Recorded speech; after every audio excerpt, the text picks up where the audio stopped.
What if I told you that Samsung's next camera could finally beat the iPhone at its own game? We are barely into 2026, and the S26 Ultra just hit the shelves last month. But here is the crazy part. Leaks about the Galaxy S27 Ultra are already surfacing, and they are absolutely wild. Samsung is apparently working on something called LOFIC Technology that could change smartphone photography forever. And trust me, after years of Samsung phones taking photos that look a bit too processed, this could be the breakthrough we have all been waiting for. So grab your coffee, hit that like button, and let's dive into what could be Samsung's biggest camera upgrade in years. Let's start with the camera situation. Don't get me wrong, Galaxy phones take great photos, but they have always had this habit of making everything look a little too perfect. You know what I am talking about, those super bright skies and overly smooth skin that scream, "I was edited by a phone." Well, according to Digital Chat Station, a pretty reliable leaker in the tech world, Samsung is working on something that could fix all of that. They are developing a new 200-megapixel sensor called the HPA, and it's already being nicknamed the king of lenses in tech circles. But here is where it gets interesting. Ice Universe, another trusted Samsung insider, dropped some details that actually matter to us regular folks. The Galaxy S27 Ultra won't actually use that exact HPA sensor. Instead, it is getting something called the HP6, which is basically the consumer version of the same technology. Now, before you start thinking this sounds like a downgrade, hear me out.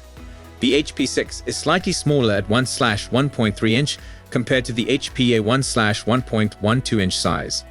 On paper, that might look worse, but the performance is supposed to match the larger sensor. Think of it like getting the same engine power in a more practical package. But the real star of the show isn't the megapixel count or sensor size. It is something called LOFIC Technology. So LOFIC stands for Lateral Overflow Integration Capacitor, which sounds super technical. But let me break it down for you. Imagine you are filling up a water bucket, and when it gets too full, instead of overflowing and making a mess, you have a second bucket ready to catch the extra water. That is essentially what LOFIC does with light. When light gets really intense, like when you are taking a photo of a bright sky, normal sensors just clip that information and lose it. The LOFIC sensors can store that extra light information instead of throwing it away. The result should be much better dynamic range, which means you will see details in both the bright and dark parts of your photos. More importantly, this could mean cleaner HDR photos without that artificial, overprocessed look that Samsung phones are known for. If Samsung gets this right, we're talking about image quality that could actually compete with the absolute best cameras out there. Now let's talk about timing for a second. If you are holding on to an S24 Ultra or anything older, the S26 Ultra that just launched will still be a massive upgrade for you.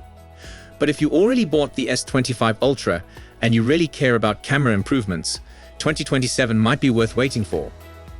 This could be the real reset that Samsung's camera system needs. Moving on to something that has been bugging me for years, Samsung's charging speeds.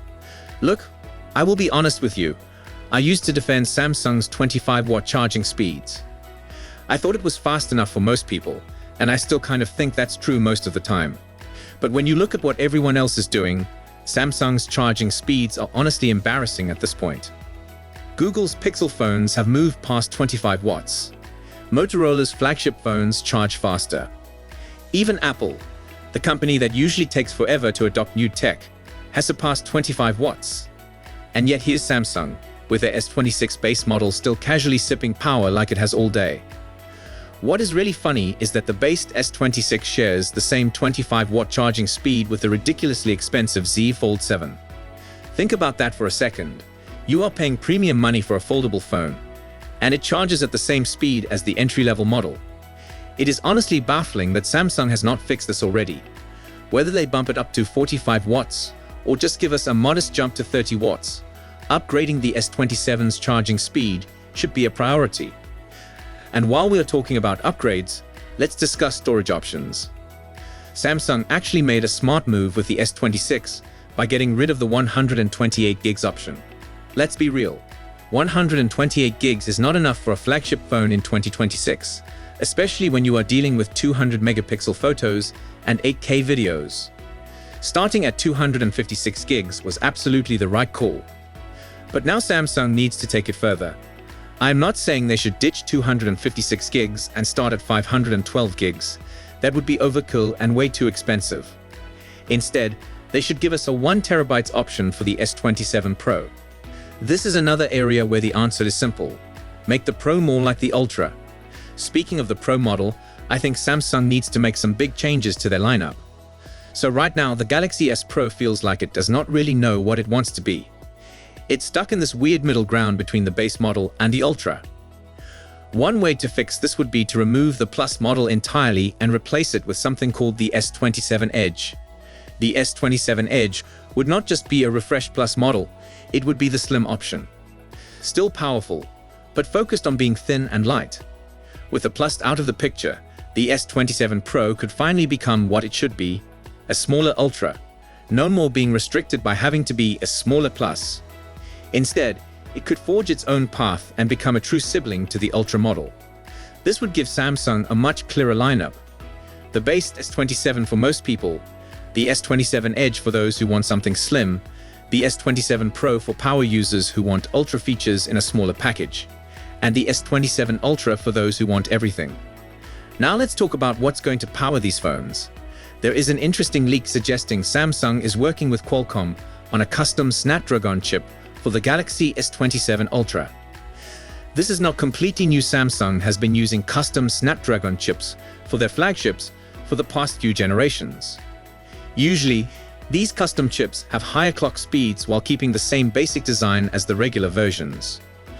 Earlier reports suggested Samsung might be ready to use their own Exynos chips for the S27 generation. But according to Digital Chat Station, the S27 Ultra will stick with Snapdragon. Qualcomm will apparently create a custom chip, likely called the Snapdragon 8 Elite Gen 6 Pro specifically for Samsung. Here is the interesting part. It is going to be built using Samsung's 2nm manufacturing process. Why is this important? Well, TSMC, the company that usually makes the most advanced chips, is apparently struggling with capacity. This means chip companies are looking for alternatives, and Samsung is ready to step up. Industry experts say Samsung has fixed the production issues they had in the past, so this could work out really well for everyone. The other models in the lineup, the regular Galaxy S27 and S27 Plus, will likely use Samsung's own Exynos 2600 processor. At least, that's what the current rumors suggest. This split approach actually makes sense because Samsung can offer competitive performance across their lineup while also showcasing their own chip-making abilities. The Ultra gets the absolute best with a custom Snapdragon, while the other models prove that Samsung's own chips are good enough for most users. So there you have it, the Galaxy S27 Ultra is shaping up to be a pretty significant upgrade. The new LOFIC camera technology could finally fix Samsung's overprocessing issues. Hopefully, they will also address the charging speeds and give us better storage options. The custom Snapdragon chip built on Samsung's 2nm process sounds promising too.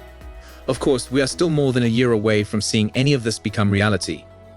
These are all rumors and leaks, so take everything with a grain of salt.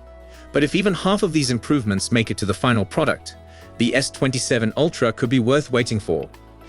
What do you think about these rumored changes? Are you excited about the LOFIC camera technology, or are you more interested in finally getting faster charging speeds? Let me know in the comments below. And if you found this video helpful, smash that like button and subscribe for more tech news. I will see you in the next one.